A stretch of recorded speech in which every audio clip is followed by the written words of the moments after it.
toutes les femmes, et Jésus, le fruit de vos entrailles, est béni. Sainte Marie, Mère de Dieu, priez pour nous pauvres pécheurs, maintenant et à l'heure de notre mort. Amen. En cette période où nous nous préparons à élire un président de la République, j'ai décidé de m'adresser à vous, chers fidèles du Christ, hommes et femmes de bonne volonté. Choisir un président de la République est un devoir citoyen qui incombe à chacun d'entre nous et qui engage l'avenir de notre pays. C'est pourquoi notre acte citoyen doit permettre de poser des jalons d'une société nouvelle et prospère, fondée sur la paix et la justice, et tournée vers le bien-être de nous tous. Élevons donc en ce temps nos voix vers notre Dieu Tout-Puissant, afin que toutes nos aspirations à la paix et au bonheur se réalisent.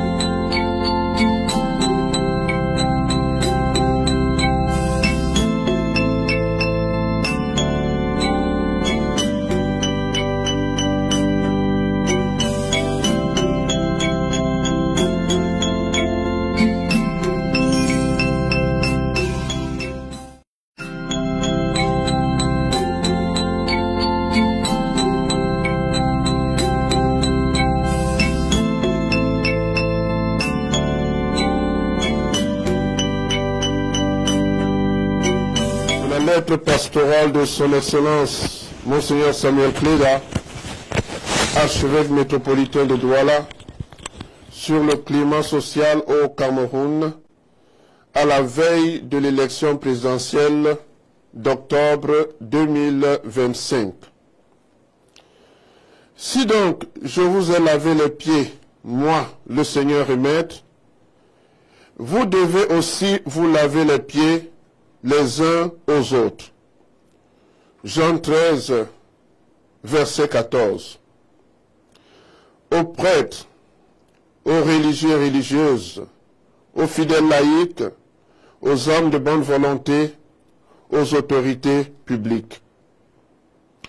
Frères et sœurs en notre Seigneur Jésus-Christ, en cette veille de l'élection présidentielle d'octobre 2025 dans notre pays, je vous invite tous à vous joindre à moi, votre frère, pour qu'ensemble nous élevions nos voix vers le Dieu Tout-Puissant, pour implorer la paix pour notre pays, l'esprit d'amour et de service dans les familles et pour chacun d'entre nous.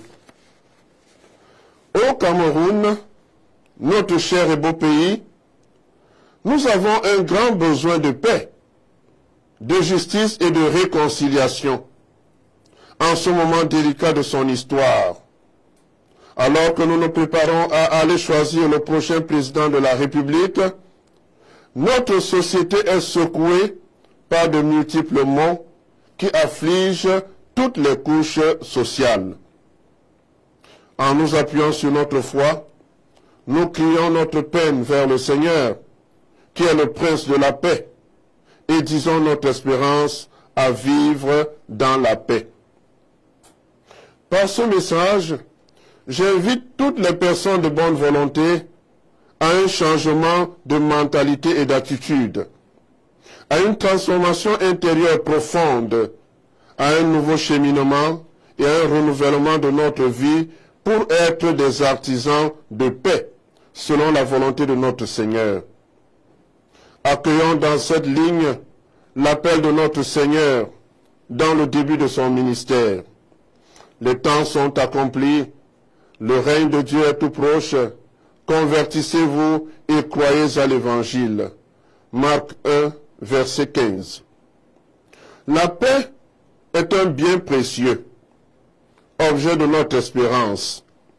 L'espérance est la vertu qui nous met en chemin, qui nous motive pour aller de l'avant, même quand les obstacles semblent nombreux et insurmontables.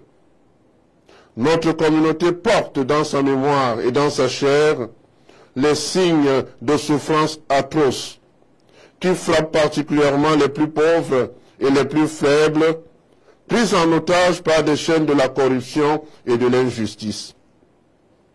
Aujourd'hui encore, tant de citoyens sont soumis au supplice de l'humiliation, de l'exclusion sociale, de l'injustice, ainsi que des traumatismes de l'acharnement systématique contre eux-mêmes et leurs proches.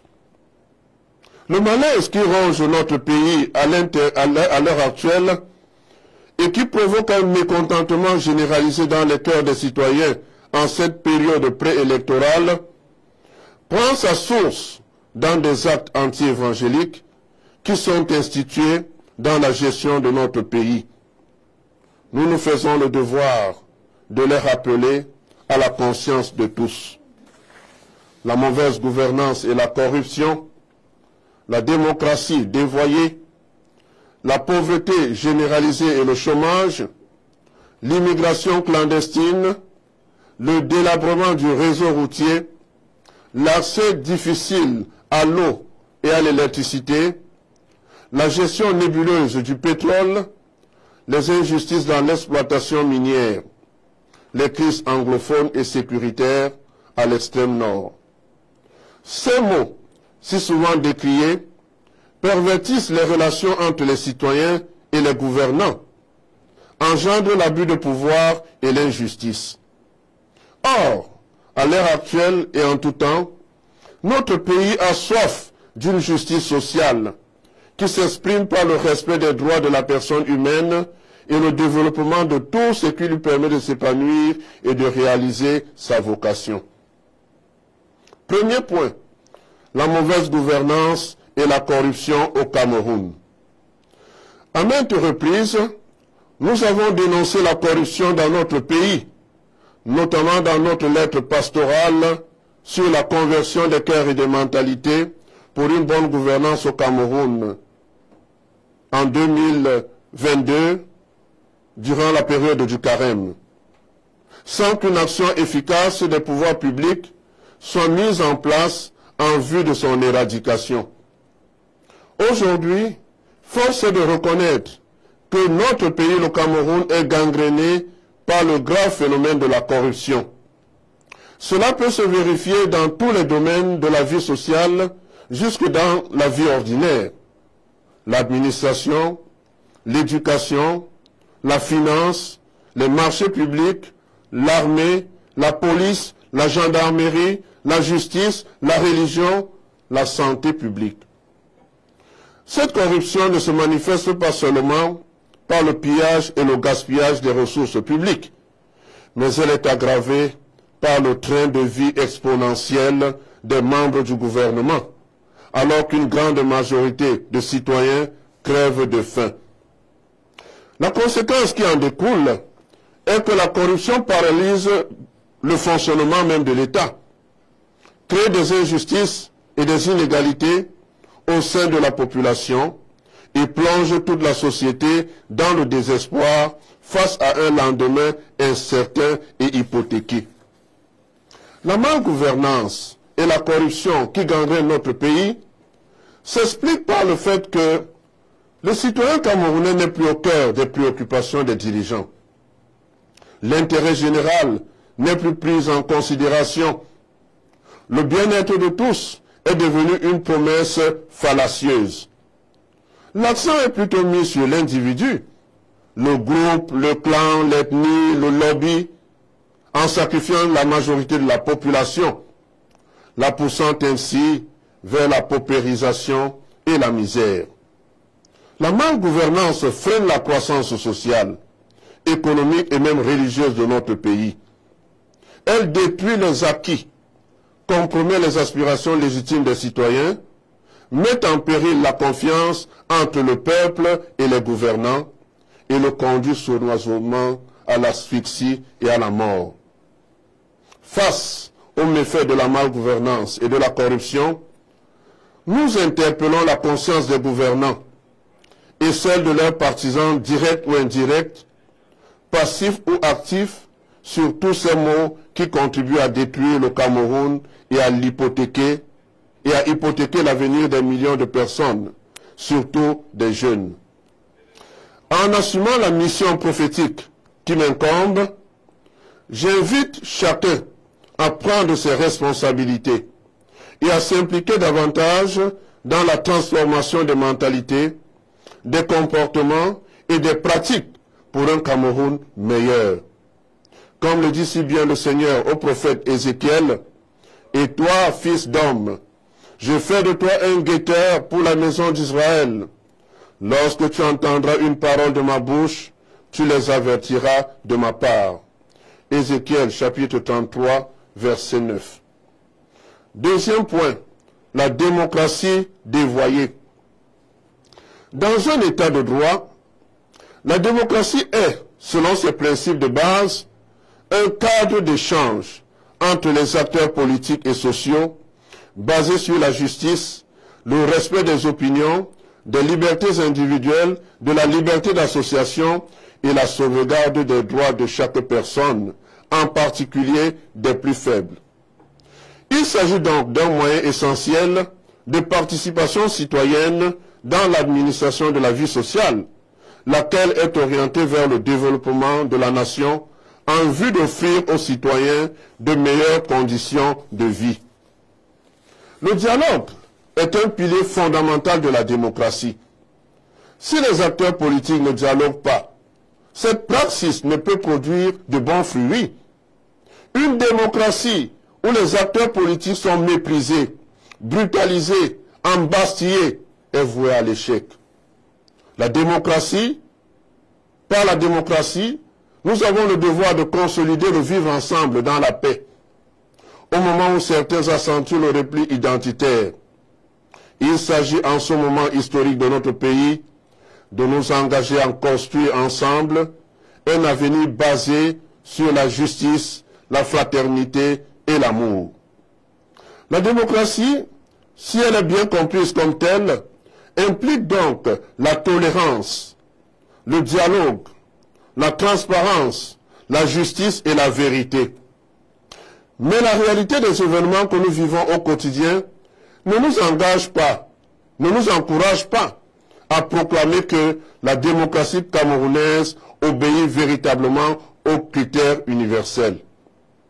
Cela vient du fait qu'elle est entachée par la violence institutionnelle, les intimidations, l'absence de transparence, de vérité et de justice. Fort de ce triste constat, il est donc urgent d'inculquer une éducation démocratique aux acteurs sociaux, notamment les tenants des institutions républicaines et ses démembrements, les forces de l'ordre et de sécurité, les responsables des partis politiques et les acteurs de la société civile. Une démocratie qui ne respecte pas le choix du peuple souverain expose le pays à des périls. Il n'est pas moralement acceptable d'organiser des élections dont les résultats sont connus d'avance et décidés par une poignée d'individus.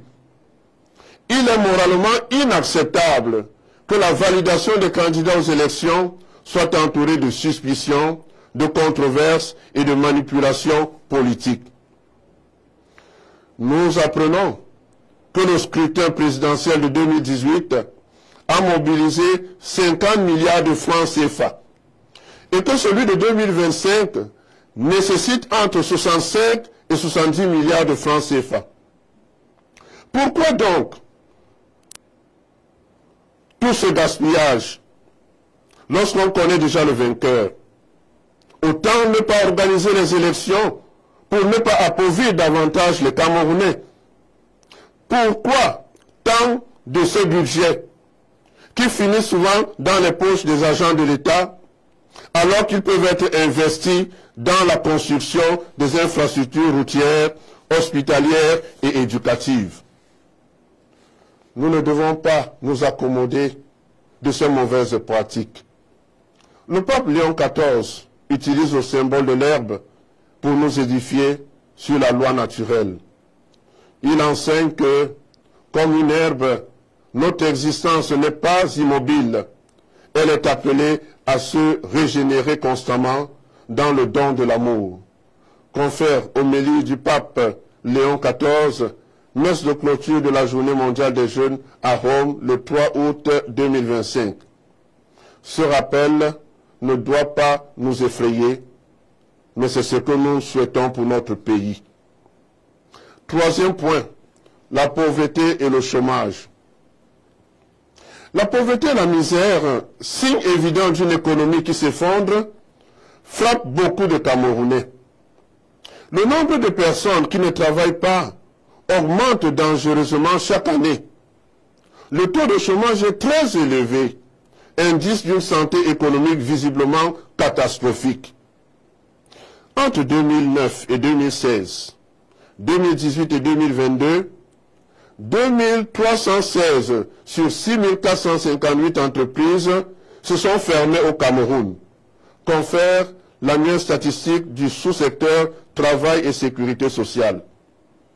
Un autre rapport mentionne qu'environ 7 entreprises sur 10 créées entre 2010 et 2015 ont fermé leurs portes. Le Cameroun avait 188 entreprises publiques, n'en compte plus qu'une dizaine aujourd'hui, en 2025, et dont la plupart sont sous perfusion.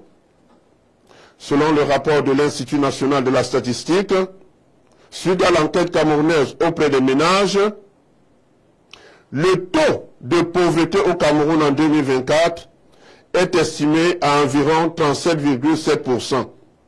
Ce qui signifie que de 4 personnes sur 10 vivent en dessous du seuil de pauvreté, soit 10,1 millions de Camerounais vivant avec moins de 1000 francs CFA par jour. Plus concrètement, le seuil de pauvreté au Cameroun est établi à 813 francs CFA par jour, soit environ 37,7% de la population qui vit quotidiennement avec ce montant dérisoire. Les facteurs à l'origine de cette situation sont le manque de croissance économique, les inégalités et les injustices dans la redistribution des richesses, les chocs endogènes et exogènes, avec un impact négatif sur le pouvoir d'achat, de consommation et sur la qualité de la vie des millions de Camerounais. Ces appels que nous présentons permettent de mieux comprendre la situation qui prévaut aujourd'hui. La pauvreté au Cameroun est un facteur très préoccupant, vu le nombre croissant de personnes qui luttent au quotidien pour survivre avec des revenus très bas. Ainsi se creuse chaque jour la fracture entre les gouvernants et les citoyens à cause de l'accroissement des inégalités sociales, le refus de promouvoir un développement humain intégral profitable à tous. Le défi à relever par les dirigeants de notre pays réside dans le respect et la mise en application de la notion du bien commun. Cela signifie qu'ils doivent tout faire pour que les richesses de notre pays profitent à tous les citoyens. Il est scandaleux de constater qu'il y a certains Camerounais qui meurent de faim, d'autres faute de moyens pour se faire soigner, et d'autres encore qui vivent dans la misère, alors qu'une minorité baigne dans une opulence arrogante. Chaque Camerounais, quelle que soit sa classe sociale, a droit aux richesses de notre pays, car elles nous appartiennent à tous. Elles ne sont pas la chasse gardée d'une petite minorité ou d'un clan.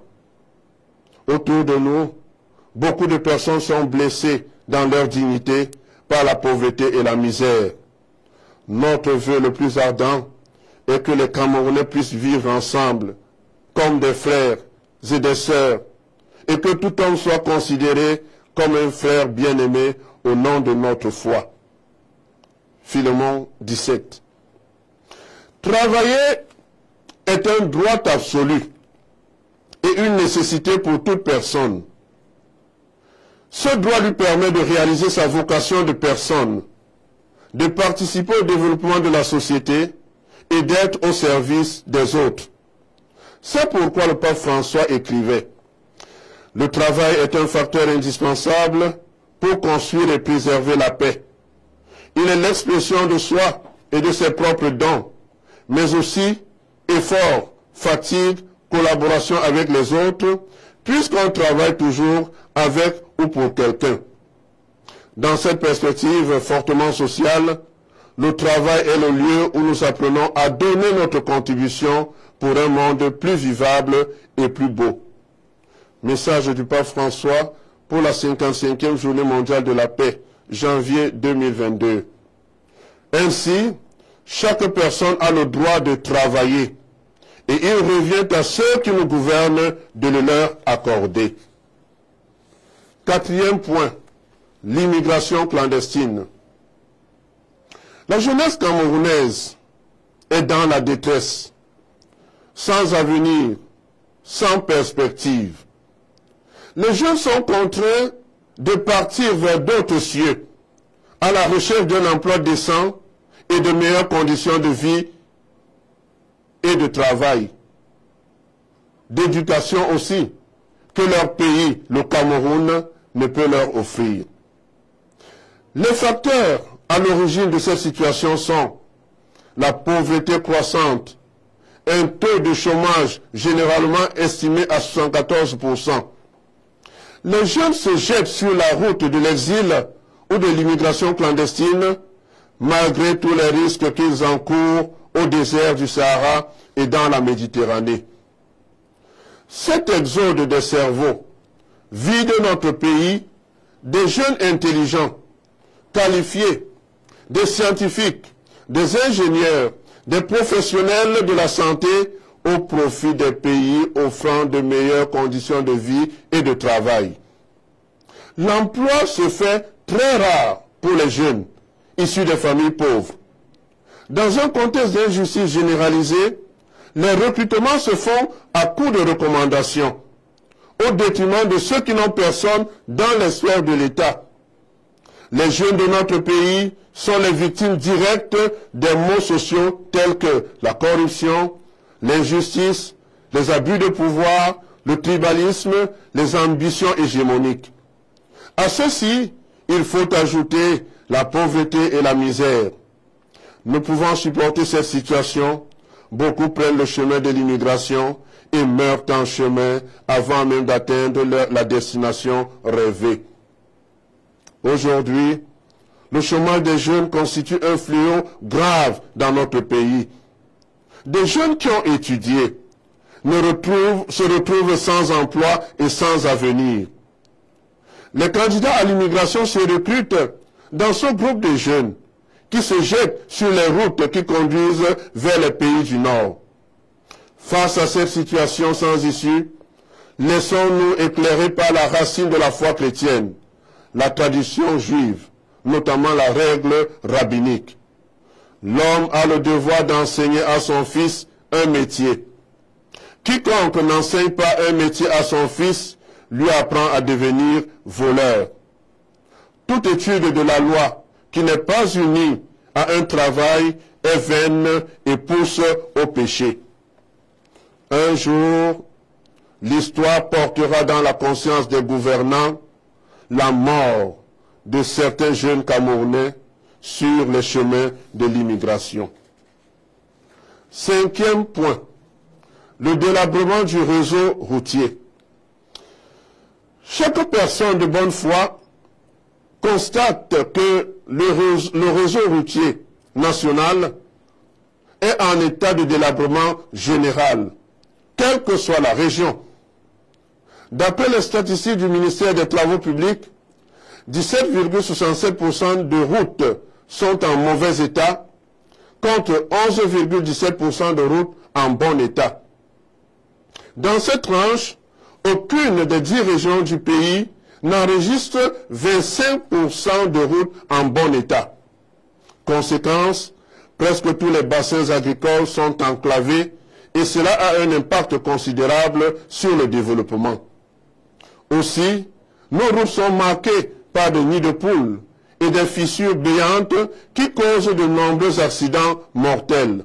Pourtant, des sommes considérables sont investies par le gouvernement pour la construction ou la réhabilitation des routes sans résultat probant.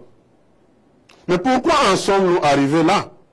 Tout simplement parce que l'octroi ou la soumission d'un marché public en général, construction d'une route, d'un édifice public, livraison du matériel, est conditionné par des rétrocommissions. Très souvent, les différents projets ne sont pas totalement ou presque pas réalisés, soit parce qu'ils sont attribués aux entreprises fantômes, fictives, non qualifiées, appartenant parfois à des proches, à des amis ou au groupe de lobby, soit à cause de la longue chaîne des procédures administratives et de la corruption qu'ils doivent subir. Bien que connus, les auteurs ne sont nullement inquiétés. Au contraire, de nouveaux marchés publics leur sont toujours octroyés et les mêmes causes produisent alors les mêmes effets. Aucun pays au monde ne peut fonctionner de cette manière et ne saurait abandonner sa population dans une telle situation. Sixième point, l'accès difficile à l'eau potable et à l'électricité. Le taux de couverture en eau potable au Cameroun est encore loin d'être satisfaisant dans un pays qui regorge d'énormes potentialités hydrauliques. Les statistiques officielles évoquent une couverture estimée à 42% en milieu urbain et 52% en milieu rural, confère le document stratégique pour la croissance et l'emploi 2010-2020. Cependant, ces chiffres très souvent manipulés et mensongers ne reflètent pas toujours la réalité du terrain. Beaucoup de familles démunies sont privées d'eau potable et doivent parcourir de longues distances pour s'approvisionner. À peine 43% de la population rurale et des quartiers pauvres des grandes villes a accès à des installations sanitaires de base. Selon ce document, d'autres projets hydrauliques ont été annoncés depuis des années, mais n'ont jamais vu le jour. À l'origine de cette situation, des considérations politiques, des lenteurs bureaucratiques, des procédures interminables, la corruption et le manque de transparence. En ce qui concerne l'électricité, en 2024, le taux de couverture officiel est de 68%. Mais en réalité, les écarts sont énormes entre les milieux urbains et ruraux. Selon les résultats de la 5e enquête camerounaise sur les ménages, ECAM 5, publiée le 26 avril 2024 par l'Institut national des statistiques, il existe une disparité flagrante entre le taux d'accès à l'électricité en milieu urbain et en zone rurale, soit 87,6% dans les zones urbaines du Cameroun et seulement 28,4% dans les zones rurales. Le constat est que le déficit en énergie électrique ne permet pas d'alimenter convenablement les populations. Celles-ci doivent subir au quotidien des coupures intempestives d'électricité qui paralysent les activités économiques. Pourtant, de nombreux projets de développement énergétique, tels que les barrages hydroélectriques, ont été annoncés à grand renfort de propagande. En réalité, les 10 projets n'ont pas été conçus pour apporter des solutions aux préoccupations des Camerounais, mais pour enrichir les fonctionnaires véreux à travers des rétrocommissions. Les populations attendent toujours que les barrages de Mapé, Mokolo, Meking, Nouvelle, Lompangar, Natigal, etc. tournent à plein régime et leur apportent de l'électricité. Mais au lieu de cela, elles continuent de subir les délestages avec un impact négatif sur leurs activités économiques. L'électricité est devenue un luxe dans notre pays. Septième point, la gestion nébuleuse du pétrole. Depuis 1977, le Cameroun produit le pétrole, mais sa gestion est nébuleuse et opaque. Elle est devenue en réalité une affaire de famille ou de clan. Les revenus issus de la commercialisation de ce pétrole sont très souvent détournés au profit d'une petite minorité, privant le Cameroun des ressources essentielles pour son développement. La transparence dans la gestion du pétrole camerounais est tout un mystère, car le domaine des hydrocarbures est confisqué par un groupe d'individus qui s'attribuent des marchés d'exploration, de forage, les contrats pétroliers, la commercialisation. Les nominations des responsables en charge des hydrocarbures, les dépenses et les recettes se font dans des officines secrètes. Cette pratique est nuisible au développement économique et social du Cameroun, car les revenus pétroliers ne profitent pas équitablement à toute la population. Ces fonds, estimés à des centaines de milliards, que les tenants des hydrocarbures détournent massivement, peuvent permettre d'investir dans les domaines tels que l'éducation, la santé, les infrastructures routières. Mais il est regrettable de constater que les hydrocarbures sont, non pas au service de l'économie nationale, mais la chasse gardée d'un cercle restreint du pouvoir politique qui exerce une tutelle directe de la société nationale des hydrocarbures, qui s'attribue les marchés, les postes et s'arroge tous les droits et privilèges alors que la majorité croupit dans la misère. Notre pétrole doit être géré selon la justice et la transparence et doit profiter à tous. 8e point, l'injustice dans l'exploitation minière. Depuis plus de 80 ans, l'or est exploité dans la région de l'Est Cameroun. L'on y recense 51 secteurs miniers, 509 chantiers actifs et 48 630 artisans miniers. Les populations ont fondé leur espoir et leur avenir sur l'exploitation de l'or. Au contraire, ce métal précieux a plutôt apporté la pauvreté et la misère dans la région du soleil levant. De fait, son exploitation est accaparée par des fonctionnaires sans scrupules qui ont installé des réseaux de complices, de facilitateurs et de prédateurs. À dessein, le gouvernement ne semble pas instaurer des mesures fortes visant à réduire les trafics, les fraudes, les inégalités salariales, la corruption et l'exploitation abusive des terres. Les populations ne peuvent bénéficier des minéraux issus des terres de leurs ancêtres. Des milliards de francs CFA sont engloutis dans la fraude et la corruption avec des complicités dans les hautes sphères de la République. Des fonctionnaires qui s'estiment puissants ne respectent aucune loi. Pour preuve, le code minier stipule que l'exercice de l'activité artisanale est réservé aux seuls Camerounais titulaires d'une carte individuelle de prospection. Or, dans la pratique, la situation sur le terrain est marquée par l'occupation illégale de vastes étendues de terre par des personnes sans foi ni loi. Les autorités obtiennent des permis d'exploitation et les bradent aux étrangers sous le prétexte que ce sont des partenaires technico-financiers. Pendant ce temps, les populations sont dépossédées de leurs terres à la grande indifférence des autorités. Nous devons dénoncer cette situation qui crée des frustrations et la colère au sein des populations. Le bien commun ne devrait pas profiter à une seule classe. Et c'est sa mauvaise répartition qui conduit à des revendications et à des affrontements. Ce qui peut rétablir une bonne entente entre les hommes, c'est un meilleur partage du bien commun. 9e point. Les crises anglophones et sécuritaires à l'extrême nord. Notre pays connaît actuellement deux grandes crises.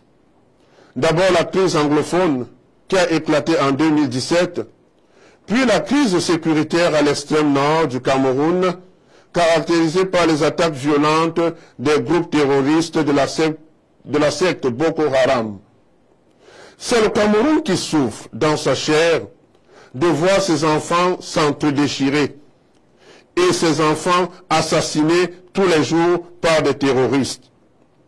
Face à ces situations extrêmement douloureuses et inquiétantes, nous avons le devoir de demander au gouvernement de prendre toutes les mesures nécessaires pouvant réinstaurer la paix dans toutes les régions en crise.